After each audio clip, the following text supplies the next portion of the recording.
Después de explicar el mandamiento de honrar a tu padre y a tu madre, una maestra de escuela le preguntó a su clase si había un mandamiento de cómo tratar a nuestros hermanos y hermanas.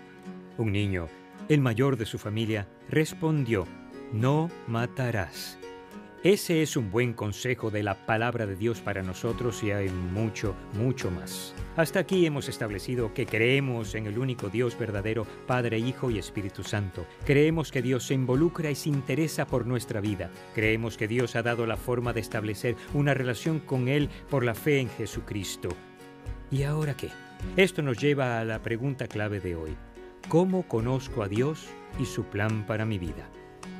Otro modo de expresar la pregunta es el siguiente: ¿cómo se revela Dios a sí mismo y su verdad? La respuesta es sencilla: la palabra de Dios. Cuando usamos esta frase, en realidad hablamos de dos cosas. Bueno, la primera es una persona. Jesús es denominado el verbo o palabra en varios lugares de la Biblia. En Juan capítulo 1, versículo 1 leemos: en el principio ya existía el verbo y el verbo estaba con Dios, y el verbo era Dios. Esta es una referencia a Jesús. La llegada de Dios a la tierra hecho carne nos reveló a Dios de una manera muy personal, ¿verdad? Jesús dijo que cuando lo veían a Él, habían visto al Padre. Si quieres conocer a Dios, el Padre, llega a conocer a Jesús. Pero Jesús vivió hace más de 2000 años. ¿Cómo podemos conocerlo? Es ahí donde interviene la segunda referencia. La palabra de Dios es también la Biblia, llamada Escrituras en el mismo libro. Los 66 libros de la Biblia están reunidos bajo una sola cubierta como un libro unificado a fin de revelarnos a Dios y su voluntad para nuestras vidas.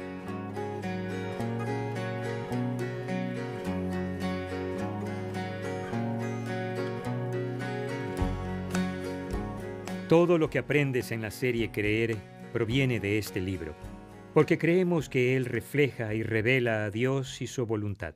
Como los cristianos creemos que este libro es la palabra de Dios, consideramos que tiene autoridad en nuestras vidas. Quizás la mejor manera de declarar esto sea esta idea clave: creo que la Biblia es la palabra de Dios y tiene derecho a dictar en mi creencia y conducta.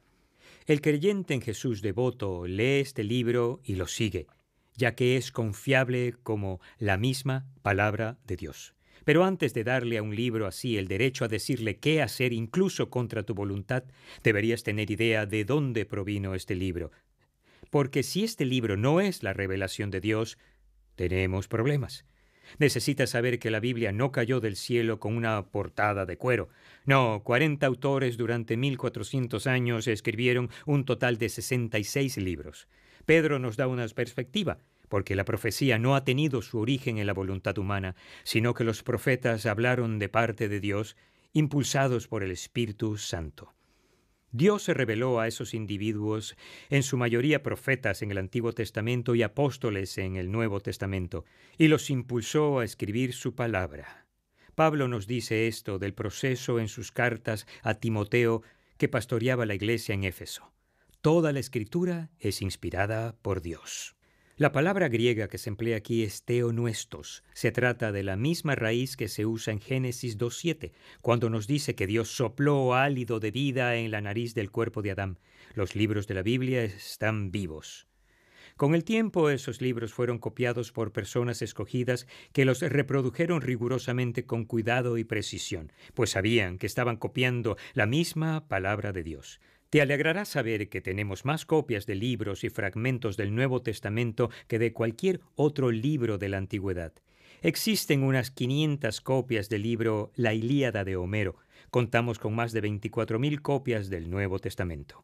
Aunque no tenemos ninguno de los escritos originales que los autores escribieron, tenemos la confianza en que el mensaje que Dios quiso darnos ha sido preservado y transmitido hasta nosotros. No fue hasta el 400 después de Cristo que todos estos libros llegaron a estar contenidos bajo una sola portada y la Iglesia reconoció que los 66 libros de la Biblia eran la revelación completa de Dios para la humanidad, para conocerlo a Él y su voluntad para nuestras vidas con certeza. En ese mismo tiempo fue cuando la Biblia comenzó a ser traducida a otros idiomas a fin de que las personas de todo el mundo pudieran leerla por sí mismas: el latín, alemán e inglés. Recientes informes nos dicen que la Biblia ha sido traducida a 2,817 idiomas, con otros 2.167 lenguajes adicionales en proceso, quedando así 1919 idiomas conocidos antes de que toda lengua posea al menos alguna parte de las Escrituras, la verdad de Dios, en su propio idioma. A lo largo de este viaje, los cristianos creen que Dios estuvo involucrado supervisando, asegurándose de tener su palabra en nuestras manos para discernir la verdad, conocer al único Dios verdadero, saber cómo restablecer una relación con Dios a fin de poder saber con certeza lo que espera en la eternidad y cómo vivir nuestra vida día a día. Déjame leer el resto de las palabras de Pablo a Timoteo. El versículo clave. Toda la Escritura es inspirada por Dios y útil para enseñar, para reprender, para corregir y para instruir en la justicia, a fin de que el siervo de Dios esté enteramente capacitado para toda buena obra. El cristiano lee fielmente la Biblia creyendo que es la misma palabra de Dios, porque lo es. Ella dirige nuestros pasos. El salmista escribe: «Tu palabra es una lámpara a mis pies, es una luz en mi sendero». Pero la Biblia es algo más que un libro de sugerencias entre las cuales escogemos. Como proviene de Dios, tiene autoridad en nuestra vida. Consideremos con más de profundidad la idea clave. Creo que la Biblia es la palabra de Dios y tiene derecho a dictar en mi creencia y conducta.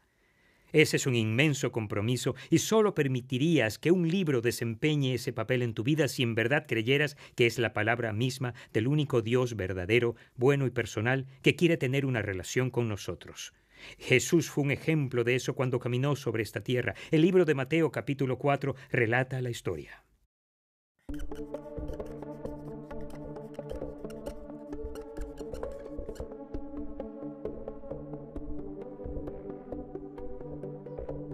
Justo antes de que Jesús comenzara su ministerio público, el Espíritu lo dirigió al desierto.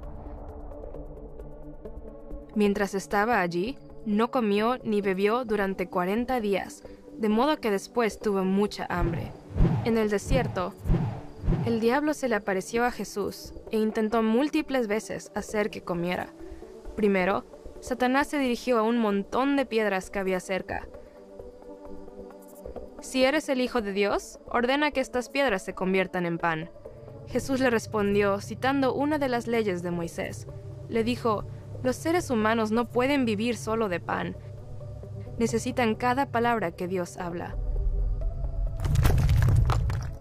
Después, el diablo llevó a Jesús a la ciudad de Jerusalén y lo hizo permanecer sobre el punto más alto del templo, el lugar donde los israelitas adoraban a Dios. El diablo le dijo: «Si eres el Hijo de Dios, salta». Al intentar convencer a Jesús de que no sufriera daño al saltar desde el templo, el diablo citó Salmos, porque está escrito: «Dios mandará a sus ángeles para que cuiden de ti y te sostengan en sus manos, para que tu pie no tropiece en piedra». Sin embargo, Jesús le respondió una vez más con la ley de Moisés. Pero la Escritura también dice: «No tentarás al Señor tu Dios». Finalmente, el diablo dirigió a Jesús hasta un monte alto y le dijo que mirara todos los reinos del mundo, con toda su belleza y riquezas. Él le dijo a Jesús: «Todo esto te daré si te postras y me adoras». En ese punto, Jesús exclamó: «Vete, Satanás, porque escrito está: adora al Señor tu Dios y sírvele solamente a Él». Después de eso, el diablo dejó solo a Jesús. Y entonces llegaron unos ángeles para ocuparse de él.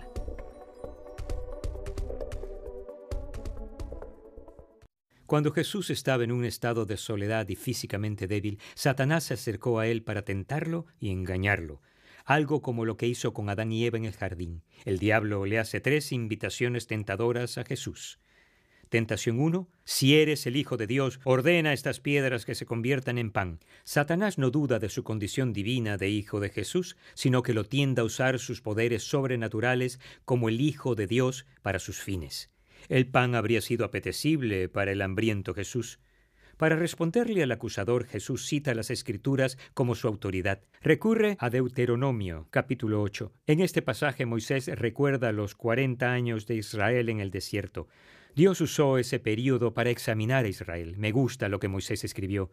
Te puso a prueba para conocer lo que había en tu corazón y ver si cumplirías o no sus mandamientos. En los momentos de prueba, las creencias verdaderas se revelan. Jesús cita el siguiente versículo, Deuteronomio 8:3. No solo de pan vive el hombre, sino de toda palabra que sale de la boca de Dios. El seguidor de Dios reconoce que el pan mantiene la vida, pero no la garantiza. El seguidor de Dios confía en la provisión divina. Jesús sometió los gruñidos de su estómago a la autoridad de la palabra de Dios. Tentación 2. Satanás lleva a Jesús a Jerusalén y lo hace permanecer en el punto más alto del templo y entonces dice: «Si eres el Hijo de Dios, tírate abajo». Entonces el astuto engañador usa las Escrituras para apoyar su petición. Cita Salmos 91, versículos 11 y 12, pero desde luego usa mal el texto. Jesús una vez más responde con la Biblia como su autoridad, con Deuteronomio capítulo 6, 16. También está escrito: «No pongas a prueba al Señor tu Dios». Tentación 3. Satanás lleva a Jesús a un monte alto con amplias vistas de la tierra y le dice: «Todo esto te daré si te postras y me adoras». Una vez más, él cita las Escrituras para guiar su vida durante una grave tentación. Esta vez proclama Deuteronomio 6:13 con autoridad. «Vete, Satanás», le dijo Jesús, «porque escrito está: adora al Señor tu Dios y sírvele solamente a Él». Entonces Satanás se rinde y se aleja. Jesús ya había decidido en su corazón que la Biblia es la palabra de Dios y tiene derecho a dictar mi creencia y conducta. Él lo modeló para nosotros. Si queremos la victoria en nuestras vidas, necesitamos creer que esto es cierto y confiar en ello.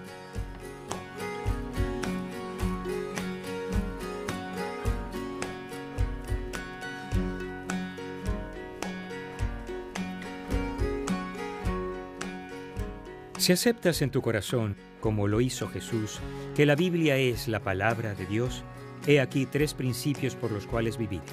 Primer principio: la Biblia es la lente desde la cual veo el mundo. Segundo principio: soy motivado a estudiar la Biblia para entender la voluntad de Dios para mi vida. Necesitamos ser capaces de recordar las Escrituras como lo hizo Jesús. Tercer principio: los principios de la Biblia deben gobernar mi vida incluso cuando no entienda plenamente o no me guste lo que enseña. En la última sesión comenté que no me crié en un hogar cristiano y no fui a la iglesia hasta que tuve 14. Pero sí tenía una Biblia, regalo de mi abuela. Era una Biblia de una versión antigua forrada en cuero negro. Se hallaba en la estantería en el pasillo e incluso mientras era niño pasaba por su lado y sentía que había algo en ella que necesitaba conocer. Recuerdo que cada intento que hacía de leerla al azar por mí mismo terminaba en un gran sentimiento de confusión y frustración. Sin embargo, después de 40 años de escuchar buenas enseñanzas y participar en grupos pequeños al igual que quizás tú, y luego de leerla y estudiarla por mí mismo, me sorprende la dirección en la que Dios me ha llevado. Estoy muy agradecido de que Dios escogiera dejarnos su palabra para guiarnos por sendas de justicia. Una vez escuché una historia sobre otro muchacho y su Biblia. Dice algo así: un niño estaba visitando la casa de su abuela. Mientras se encontraba en la cocina, el muchacho comenzó a hojear la Biblia de la anciana. Mientras lo hacía, una hoja de árbol muy presionada cayó de la Biblia al piso. El pequeño gritó: «Abuela, encontré el vestido de Adán». Cuando abres tu Biblia, el vestido de Adán no caerá, pero lo que saldrá de sus páginas es una verdad por la cual vivir. Yo creo que la Biblia es la palabra de Dios y tiene derecho a dictar mi creencia y conducta. ¿Y tú?